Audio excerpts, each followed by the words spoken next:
Oh, there's the engine management light again. Oh.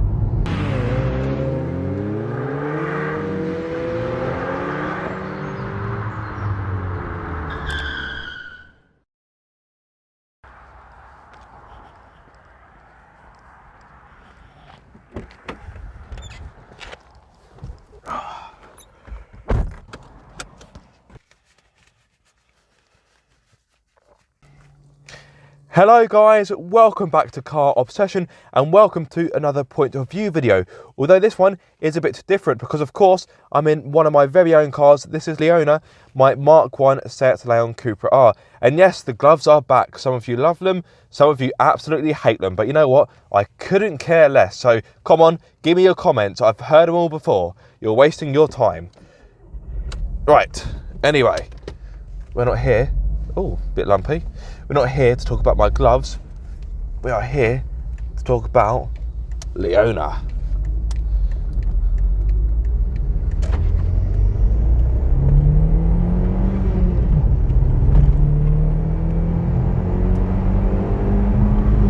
Oh yes. And turn down the climate control.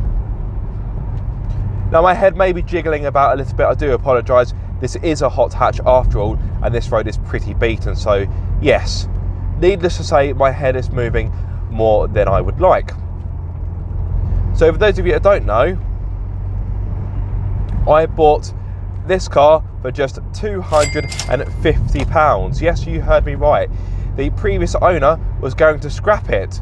I thought, no, this car's far too good to scrap. So I swooped in, bought it for £250, and then I've done some repairs to it. Well, I did some and the rest were done by my place of work. In case you don't know, I work for a German car specialist repair garage. Now I have driven this car a fair bit today and the engine management light did flash up very briefly, and since then the car feels a bit misfiery, so we'll have to see how long this video will last. Yeah, it's definitely a bit of juddering occurring, which wasn't there previously, but I've started, so I'll finish. I could easily just scrap this video and pretend it never happened, but the whole point of me buying this car was really to document my experience with it. So yeah, we'll have to see how she is doing. So I think she is a bit down on power. Yeah, the engine definitely feels a bit juddery, but we shall continue. The show must go on. So under the bonnet, I have a 1.8 litre turbocharged petrol engine, which offers 210 horsepower along with 270 newton meters of torque. This power is of course mated to a 6-speed manual gearbox and the front wheels. 60 miles per hour is done in 7 seconds, and the top speed is 147 miles per hour. Now, if you want to know more about the problems with this car, then check out one of the other videos. This is purely all about the point of view. Although, yeah, like I say, all of a sudden the engine doesn't seem overly healthy, but may just be a blip, who knows. No warning lights for the time being, which is good. Fingers crossed it stays that way. Okay, national speed limit. Drop it down and just hope she doesn't cut out.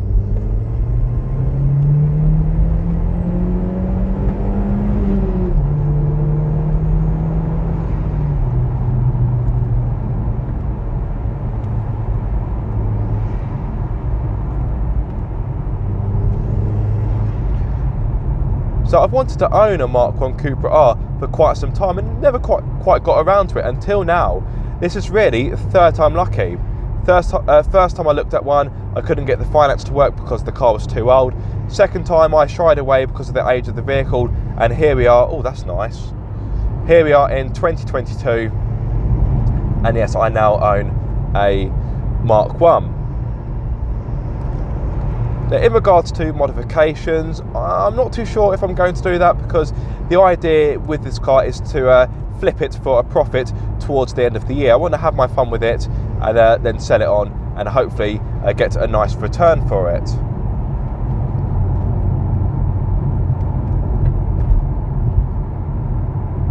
Now some of you may have heard a when I lift off. In fact, let me demonstrate that. So this car is fitted with a Ramair induction kit. I didn't fit it, I bought the car like it. But apart from that, the modifications are very minor. I've got wind deflectors and a rear wiper delete, which I think personally is stupid, but I may refit the rear wiper at some point. Oh yeah, definitely felt a judder there. 3,500 revs.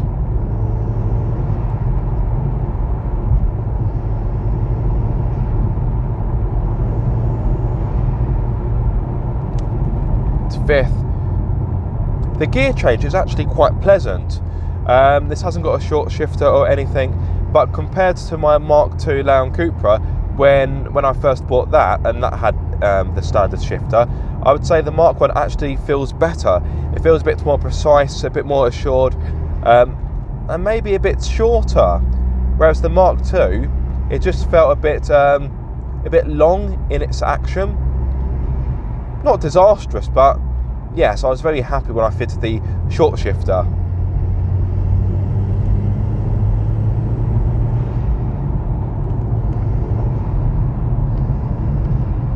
Now, as you would expect from a hot hatch that is almost 20 years old, it does feel a little bit tired. The steering does feel a little bit sloppy, dare I say a bit vague in its action, but it still offers a decent amount of handling.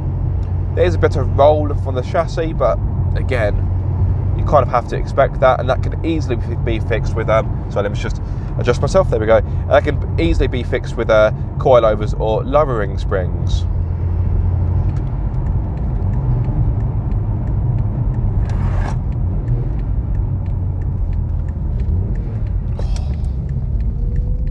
That's very satisfying. I'll see what happens when I pin it.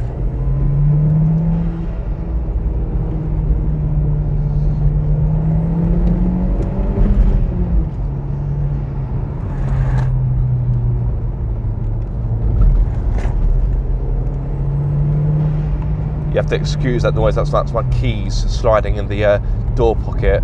I will try to pull over in a few moments and relocate to them so that noise isn't annoying you guys, because yeah, it will annoy me over time.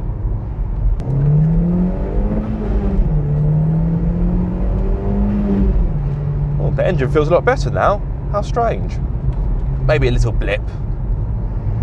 She is getting on, bless her. She's not a spring chicken anymore.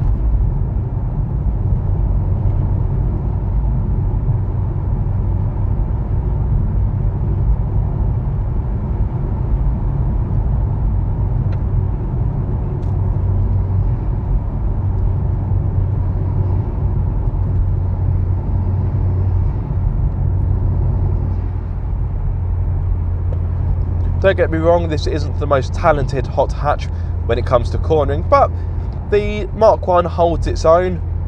As I mentioned earlier, there is a bit of body roll. The steering isn't the sharpest, but I can still navigate the corners with a decent amount of with talent. The pedals are well laid out for heel and toe changes, which I like. There's a decent amount of grip on offer as well. oh, there's the engine management light again. Oh dear. She feels a bit splattery.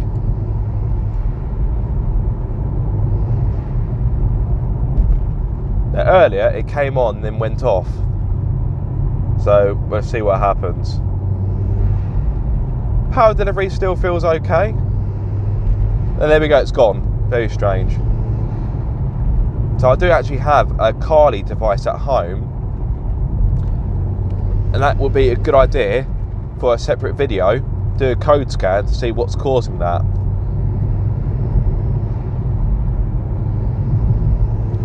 The cam cover gasket was leaking, so I'm wondering if there's just a bit of oil, a bit of contamination on the spark plugs perhaps. I don't know. Hopefully it's not terminal, but to be fair, even if it was, which would be quite sad, it's not as if I've spent a lot of money on this car. 250 quid. A lot of car for the money, I'm sure you'll agree. Yes, okay, I've had to put a bit of money in to repair it, but it's far from it was far from breaking the bank, should I say.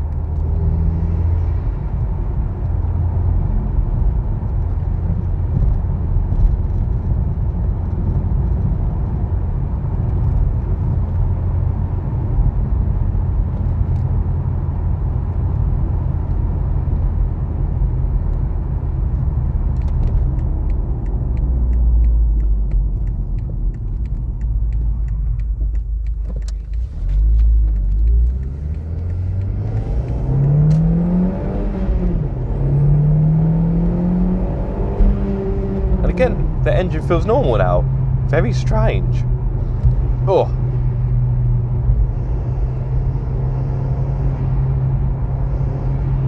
Oh, that, no. I think that's either a GT3 or a GT2 RS.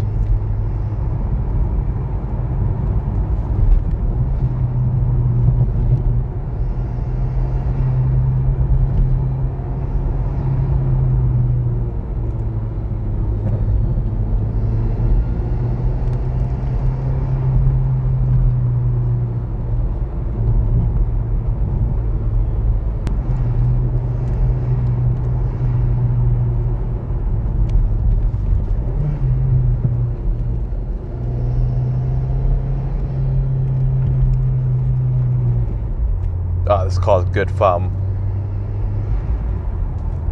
So glad I finally bought one of these, because this was close to being one of the ones. Ugh,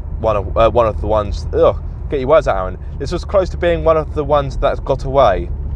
For some reason that seemed like a bit of a tongue twister. Oh yes, it sounds so good.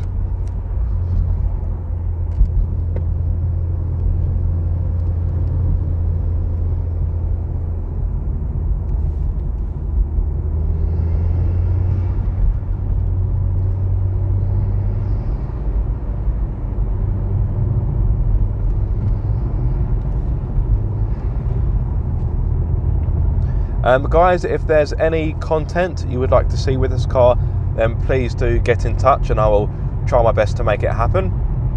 Sometimes I have ideas, but I just don't have the money or the resources, or sometimes the time to do them. But yeah, any suggestions are welcome. Well, any sensible suggestions.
Oh, GR Yaris. Oh, yum, yum, yum, yum, yum, yum, yum. Now that is a car I would love to own. That would be so good. Right, and here we go. Time to end before the light fades completely. So I do hope you have enjoyed this video. I found it useful. If so, be sure to like, comment and subscribe. If you are subscribed, don't forget to click the bell icon so you get notified every time I make a video. But until the next time, guys, be sure to keep up the car obsession.